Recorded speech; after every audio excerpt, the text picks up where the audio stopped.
नमस्कार, मैं हूँ लीला। स्वागत है आपका हमारे चैनल में। आज का विषय है फाल्गुन पूर्णिमा व्रत कब है, 13 मार्च को है या फिर 14 मार्च को है।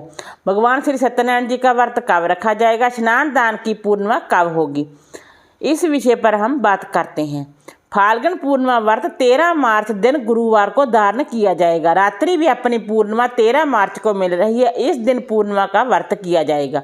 स्नान दान की पूर्णिमा 14 मार्च दिन शुक्रवार को मनाई जाएगी। फाल्गुन माह की पूर्णिमा तिथि की शुरुआत 13 मार्च को सुबह 10:35 पर हो रही है और तिथि का समापन 14 मार्च को दोपहर 12:23 पर होगा। जो लोग 13 मार्च को फाल्गुन पूर्णिमा का व्रत रखेंगे वे रात्रि में चंद्रमा को अर्घ्य देंगे और पूजा करेंगे। उस शाम 5:45 पर चंद्र उदय होगा।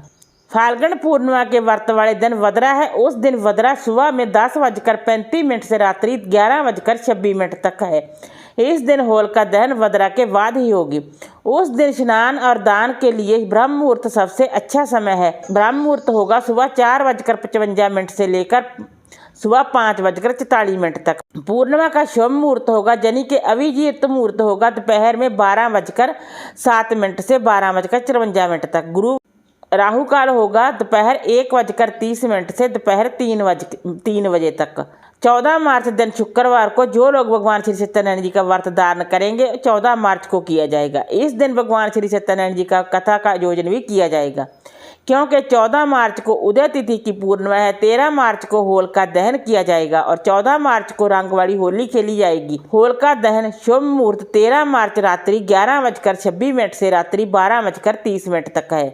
होलिका दहन के साथ होलिस्टिक समाप्त हो जाएंगे। जो लोग पूर्णिमा व्रत रखना चाहते हैं वो भगवान शिव का पूजन करें, चंद्रदेव का पूजन करें, भगवान श्री हरि विष्णु जी का पूजन करें, परंतु व्रत चैत्र पूर्णिमा से ही शुरू करें तो ज़्यादा अच्छा है। पूर्णिमा व्रत आप चैत्र, वैशाख, कार्तिक मास या फिर शारद पूर्णिमा से शुरू कर सकते हैं। अगर आप भगवान श्री सत्यनारायण जी की व्रत की शुरुआत करना चाहते हैं तो आप कर सकते हैं। आप चाहें तो चैत्र पूर्णिमा से भी शुरू कर सकते हैं। व्रत आप 5, 7, 11 रख सकते हैं या फिर आप 32 पूर्णिमा व्रत रख सकते हैं। जब व्रत पूर्ण हो जाए तो आप व्रत का अध्यापन कर सकती हैं। पूर्णिमा का व्रत रखने से महिलाओं को अखंड सौभाग्य का वर प्राप्त होता है। इसके साथ यदि आपके परिवार में कोई कलह क्लेश हो तो वो भी इस व्रत को करने से समाप्त हो जाता है। शुक्रवार को सुबह 10:37 से दोपहर 12:07 तक राहु काल के समय में कोई भी शुभ कार्य नहीं किया जाता। पूर्णिमा व्रत की पूजन विधि। भगवान श्री सत्यनारायण जी की कथा आप किसी भी शुभ कार्य में या किसी भी अन्य दिन किसी ब्राह्मण को बुलाकर सुन सकते हैं। अगर कोई ब्राह्मण ना मिले तो खुद भी आप ये पूजा कर सकते हैं, लेकिन अगर आप ये पूजा पूर्णिमा के दिन करें तो बहुत ही शुभ फलदायी होगी। पूर्णिमा के दिन स्नान राशि से निवृत्त होकर शुद्ध वस्त्र पहने और उसके बाद आप एक चौकी लगाएं, उस पर लाल या पीले रंग का कपड़ा बिछाएं और उसके बाद भगवान श्री सत्यनारायण जी की मूर्ति को विराजमान करें। उसके बाद आप कलश की स्थापना करें। कलश के कंठ पर मौली बांधें और कलश में गंगा जल डालकर उसके बाद आप स्वच्छ जल से कंठ तक भरें और कलश में हल्दी, रौड़ी, अक्षत डाल दें। उसके बाद आप 5 पल्लव लगाएं और फिर चावल से भरी कटोरी रखें और उसके बाद आप कलश पर नारियल रखें मौली बांध कर। इसके बाद आप चावल का आसन देकर भगवान गणेश जी को विराजमान करें और उसके बाद पुष्प से शुद्धिकरण करें। उसके बाद आप शुद्ध देसी घी का दीप जलाएं और उसके बाद आप अपने व्रत का संकल्प लें और फिर मौली रूपी कलावा अर्पित करें। चंद्र रौड़ी से भगवान को तिलक करें और कलश पर स्वास्तिक बनाएं। पूर्णिमा व्रत का पूजन आप सुबह भी कर सकते हैं और शाम को भी कर सकते हैं। भगवान को फूल अर्पित करें, फल अर्पित करें, फूल माला अर्पित करें। पूरा दिन आप व्रत करें। शाम को शुद्ध सात्विक भोजन ग्रहण करें। भगवान गणेश जी को और भगवान श्री सत्यनारायण जी को जनेऊ समर्पित करें। अगर आपके पास जनेऊ है तो ठीक है, नहीं तो आप कलावा को 7 बार लपेटकर जनेऊ बना सकते हैं। उसके बाद आप आटे को भूनकर केले काटकर भोग प्रसाद बनाएं और भगवान को अर्पित करें। चांद को अर्घ्य देकर उसके बाद आप भोजन ग्रहण करें। भगवान गणेश जी को भोग में तुलसी पत्तर नहीं डाला जाता। पंचरामृत रखें, केले का भोग लगाएं, आटे को भूनकर भोग और पंचरामृत जरूर अर्पित करें। उसके बाद आप धूप दीप दिखाएं, कथा सुने, आरती करें, अपनी गलतियों की माफ़ी मांगें और चौकी आप अगले दिन हटाएं। फलों का भोग और आटे का भोग आप घर परिवार में वितरित करें। थोड़ा प्रसाद व्रती अपने लिए भी रखें और और जनेऊ दक्षिणा दान करें। और कलश का जल तुलसी में डाल सकते हैं। फूल पत्ती गमले में विसर्जित करें और नारियल को खोलकर प्रसाद रूप में वितरित करें या फिर मंदिर में चढ़ा सकते हैं। ये है पूर्णिमा व्रत की पूजन विधि। अब मैं बात करूंगी पूर्णिमा व्रत की उद्यापन विधि के बारे में। अगर आप पूर्णिमा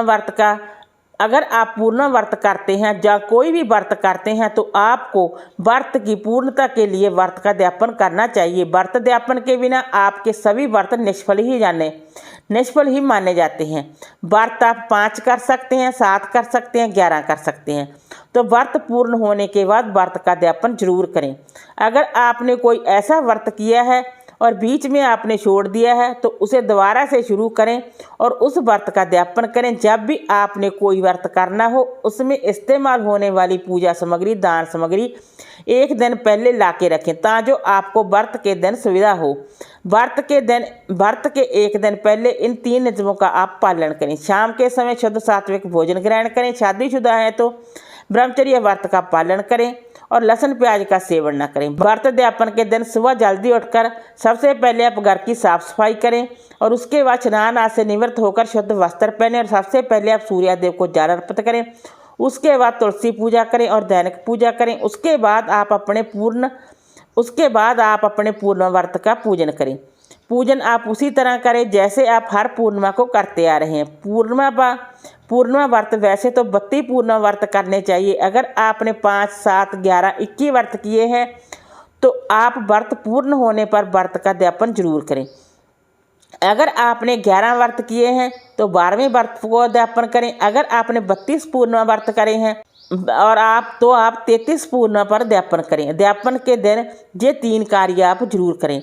हमारे शास्त्रों में ऐसा वर्णित है कि जब हम किसी भी देवी देवता की पूजा करते हैं, भोग लगाते हैं तो उन्हें 3 माध्यम से ही भोग पहुंचा सकते हैं, या तो ब्राह्मण के मुख से, या फिर अग्नि के मुख से और या फिर दान से। उद्यापन के दिन आपको हवन जरूर करना चाहिए। जो आपने भोग प्रसाद बना रखा है अग्नि में आप जरूर समर्पित करें। उसके बाद अगर आप समर्थवान हैं तो आप अपने घर पर 11 ब्राह्मणों को बुलाकर भोजन ग्रहण करवाएं।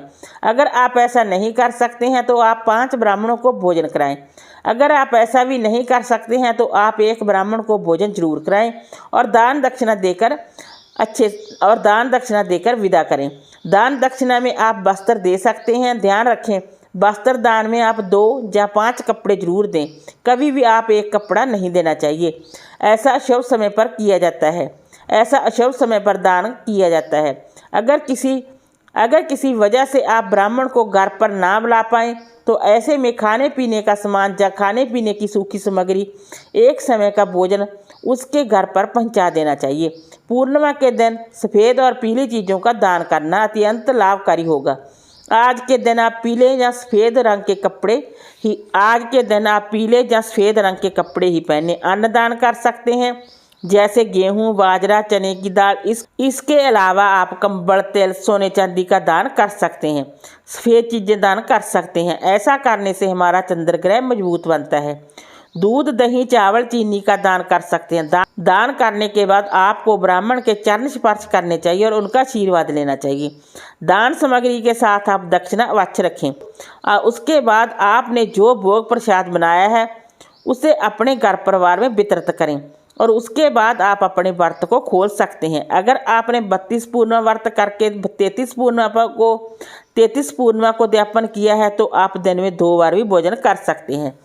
अगर आपने 32 पूर्णिमा पर उद्यापन किया है तो आपको अगले दिन सुबह तक व्रत के नियम का पालन करना है। अगले दिन ही आपको भोजन ग्रहण करना है। उद्यापन के दिन भगवान श्री हरि विष्णु जी से क्षमा याचना जरूर करें।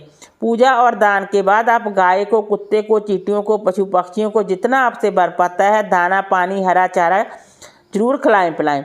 इस तरह आप अपने व्रत का उद्यापन कर सकते हैं। वीडियो अच्छा लगा हो तो लाइक कीजिए, शेयर कीजिए, सब्सक्राइब कीजिए। Thanks for watching this video.